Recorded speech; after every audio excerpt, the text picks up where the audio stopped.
Well, you have to remember to check it. Okay.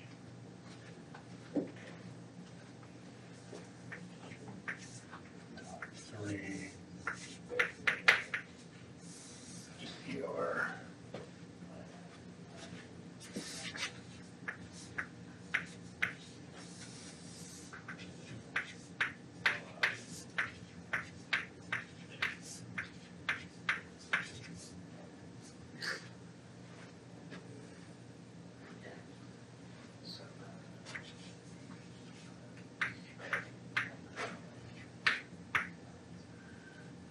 Okay, this is where we're headed.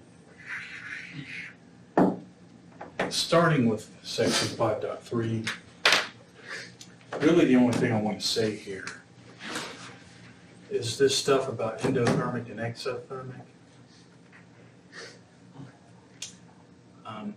But to put a finer point on it,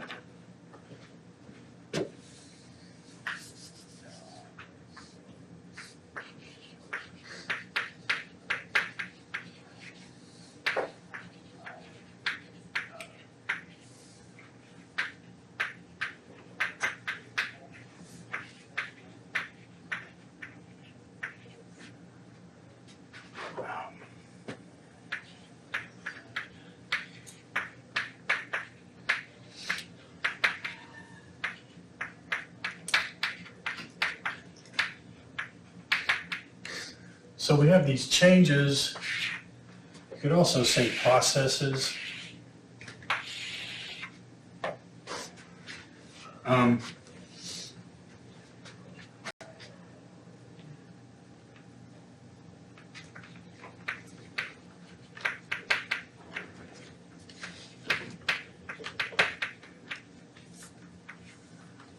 right, so there's two processes that are just physical changes, they're not chemical changes, meaning we don't have a chemical reaction with an arrow with reactants and products.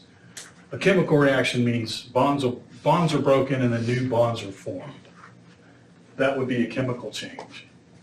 But physical changes, so if I just got a beaker of water, I put it on a hot plate and it starts heating up, I'm adding energy to the water. Endothermic means I'm adding energy to the system I'm talking about. Exothermic means energy is coming out of the system I'm talking about. So if I then after I got it nice and hot, I took the beaker off, set it on the counter, now it's cooling. Now it's losing energy. Literally, as the temperature goes down, energy is going out. So energy leaving a system is cooling, energy going in is heating. So endothermic, exothermic, and I'll also add here, let's say I have a solid, and I start heating it. When you heat a solid, any solid, even the solids in this room, are kind of sitting there vibrating. The molecules are sitting there vibrating. If you heat it up, they vibrate even more. You heat it up more, they vibrate even more, and eventually they start overcoming attractions to each other, and they sort of start swimming around each other, aka melting. You take a solid, you heat it, you heat it, you heat it, then it gets to its melting point.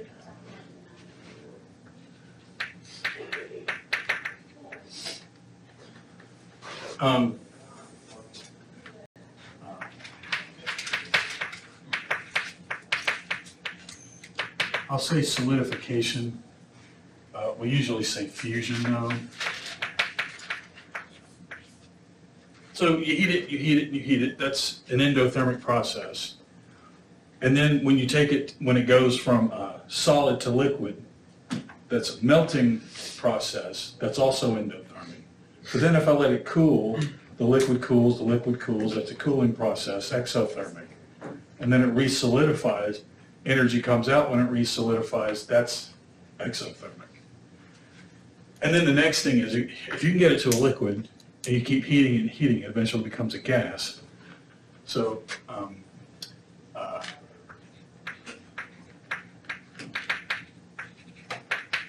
and then the opposite is vaporization, is cooling it down to a liquid. So, easily well.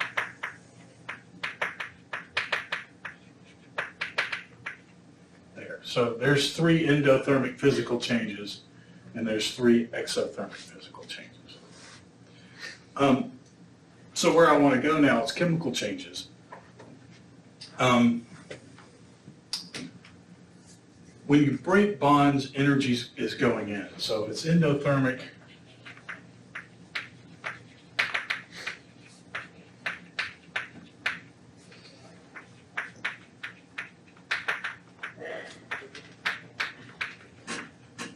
So you've got that. The chemical change is, it's endothermic when you're breaking bonds, and it's exothermic when you're forming bonds. Okay, so outlining that is worth saying to begin with. They say that right here.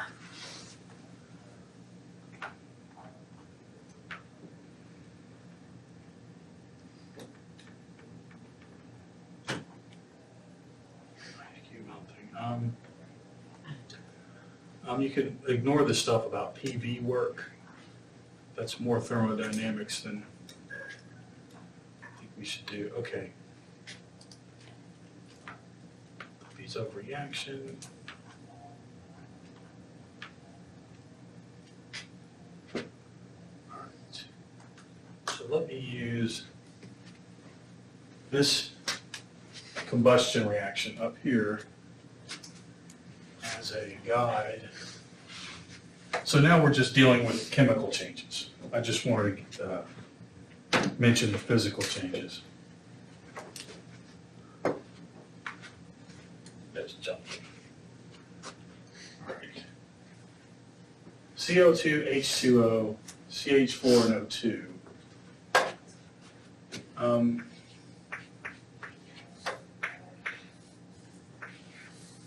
That's CO2. I've got double bonds here, and I know we haven't really talked about that. For some reason, this book waits till a later chapter to do that stuff. 2H2O. So we've got, I'm purposely doing this angular so it looks dense. So here's my 2H2Os.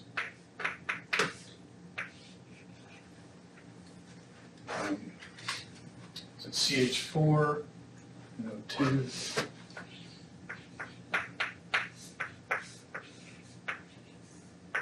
So again, double bond.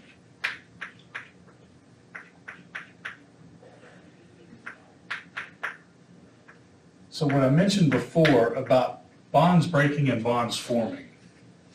So if we do this, arrow going that way. So think of energy coming in to break these bonds and to break these bonds. And then when they rearrange and form over here, energy comes out. So when those bonds form, energy comes out. When those bonds form, energy comes out. It's not balanced.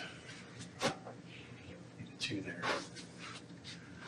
So some chemical reactions, more energy goes in than comes out on this side.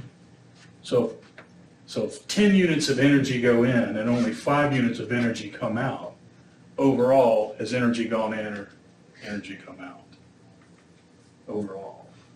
Gone in. Gone in. Yep. If I put 10 units of energy in here to make this reaction go and only 5 come out, then some energy stayed in the molecules. So on balance, you have what we call, I'm going to write it over there. It's typically written on the right. This is the way I'll do it on the test, the delta H. But that delta H is the overall, we call it delta H.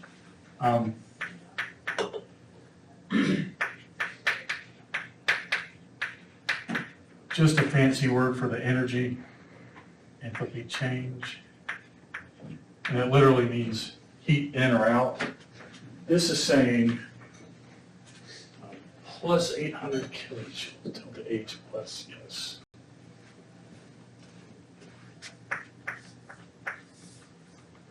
What did it say? 890.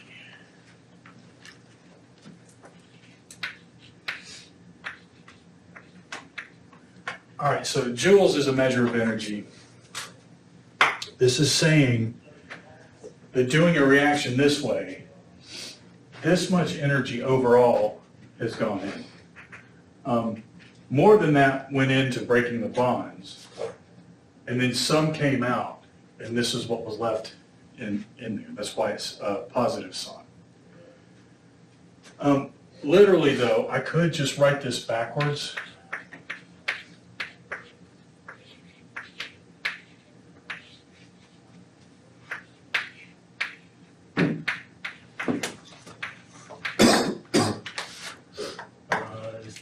Two and a two. And all that does is now the sign changes. So in this case, you put 5 units of energy in, but 10 units come out.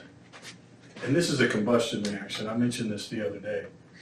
Organic compound, O2, CO2, and H2O. It's always these three things with some hydrocarbon here.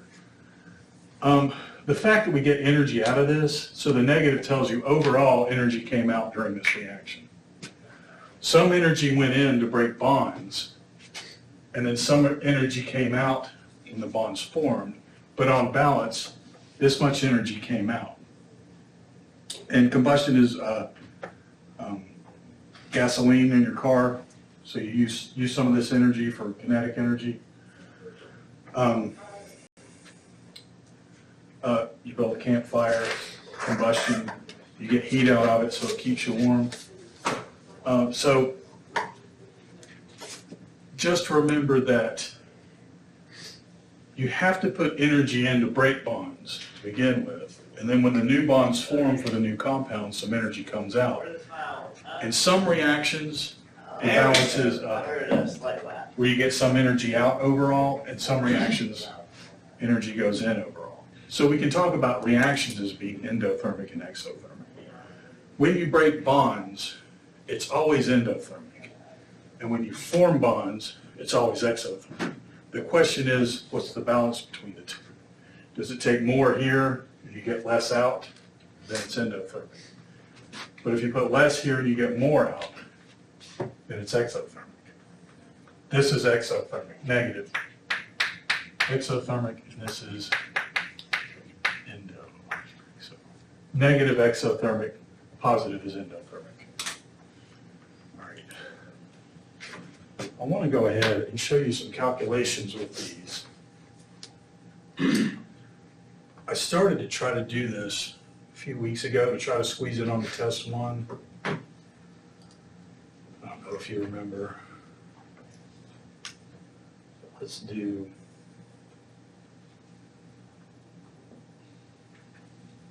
I did find some in the exercises. 43.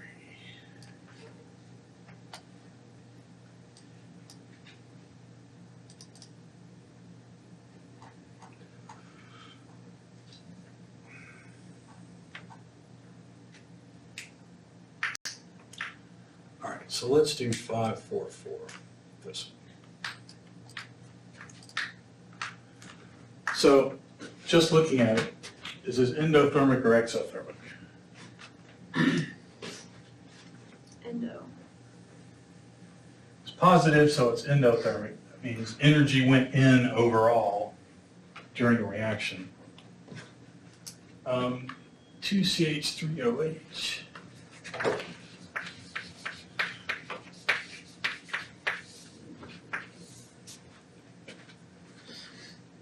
CH4.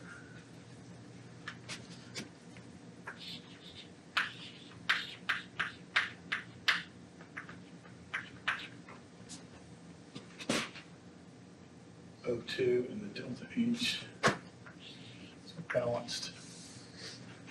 Two of those. It's not balanced.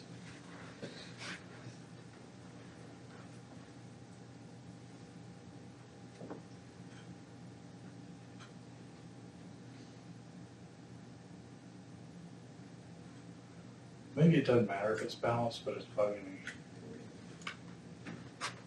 4 hydrogens there. No, it is balanced. No, it's not.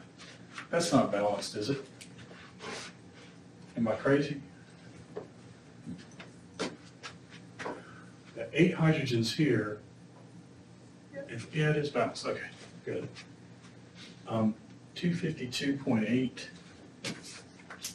delta H equals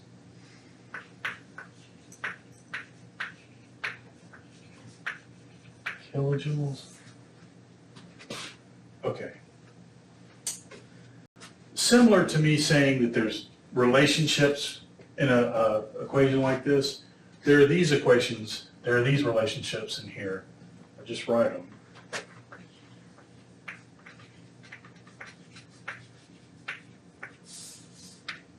Now, explicitly put the plus on there. CH3OH. There's one of the relationships that's here. Another one is plus 252 kilojoules to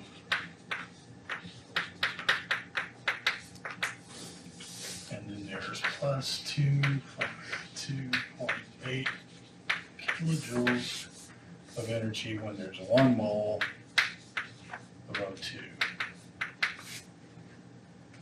So this is saying when 2 moles, this is methanol, this is methane. When 2 moles of methanol undergo this reaction, 252.8 kilojoules come out. And this is saying when 2 moles of CH4 is created, 250.8 kilojoules come out. When 1 mole of oxygen is made in this reaction, 252.8 kilojoules come out. Of course, they all happen together, but look at the question. Calculate the amount of heat transferred when 24 grams of the methanol. So I'm going to write, just say 24.0 Yeah. grams CH3OH. All right, we need grams per mole for CH3OH. Carbon, 12.01. Oxygen, 16. And hydrogen, there's 4 of them, times 1.01, so it's 4.04. All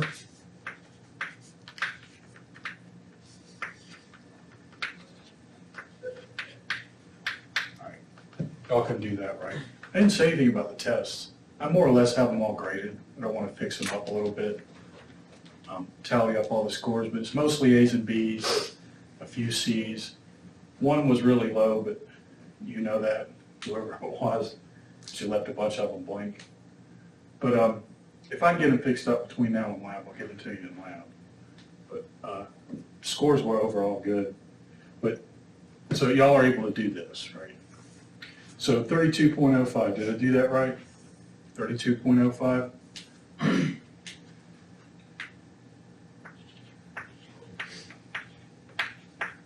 Grams.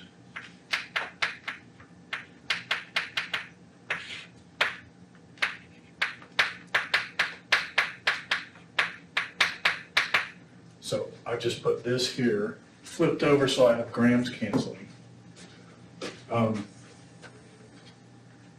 Amount of heat transferred. So now I'm going to put this.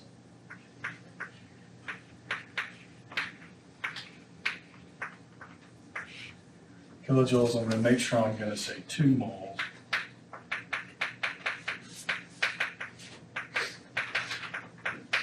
There, that's it. That's how you would do it.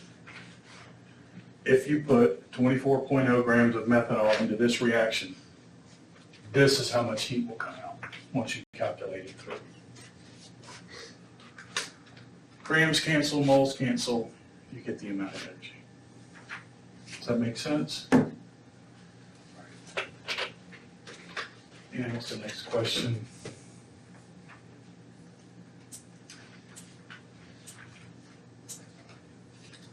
It'll keep saying constant pressure, but that's all that stuff I skipped, the extra thermodynamics. You can kind of ignore that. All right.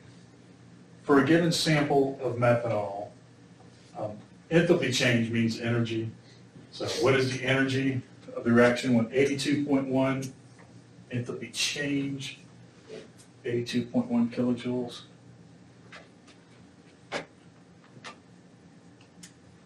How many grams of methane? Yeah, okay. Now it's saying how many grams of methane.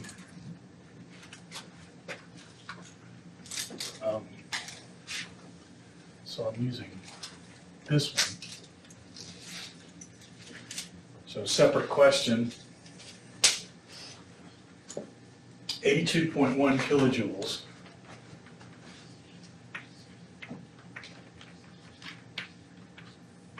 Put that over 1.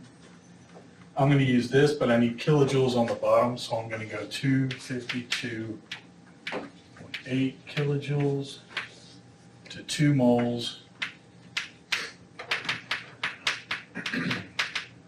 And now I need the grams per mole.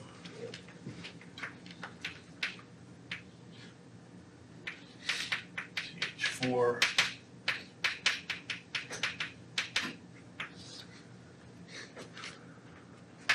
And that's going to be 12.01, 4.04, 05, 16.05.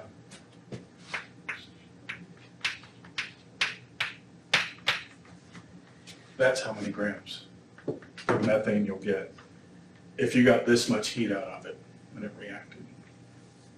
Does that make sense? So working with these really aren't that much different from anything we calculated before using chemical reactions. I've just added this, and then the relationships, you just put that with the moles, and that's the only new relationship there is. There's grams per mole. Maybe you're just asked per moles, so you don't have to calculate grams per mole.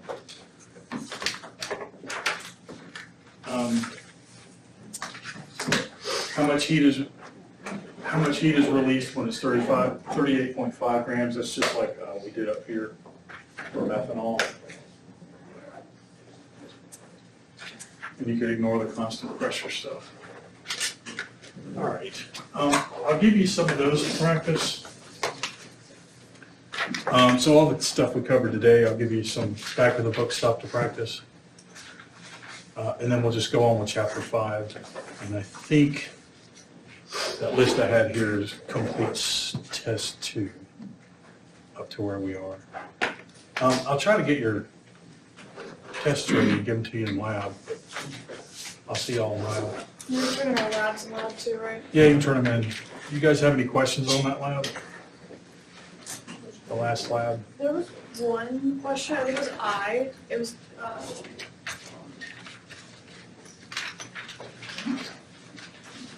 which didn't make very much sense. It was asking for values from questions, it didn't ask for values. So right here it was saying, values from part C and part H. Part H is a percentage, and then part C was just asking what is the relationship between pressure Yeah, I was and curious temperature. about that too. Question. I'm doing that right I just now. kind of skipped it. Cause like, not like, you know. Did you graph it? Yes. Do you have your graph? I don't know if Yeah. you just like add this water and I think it's like there and then react. It definitely was just a lot. I think that's right. Yeah. We got your video.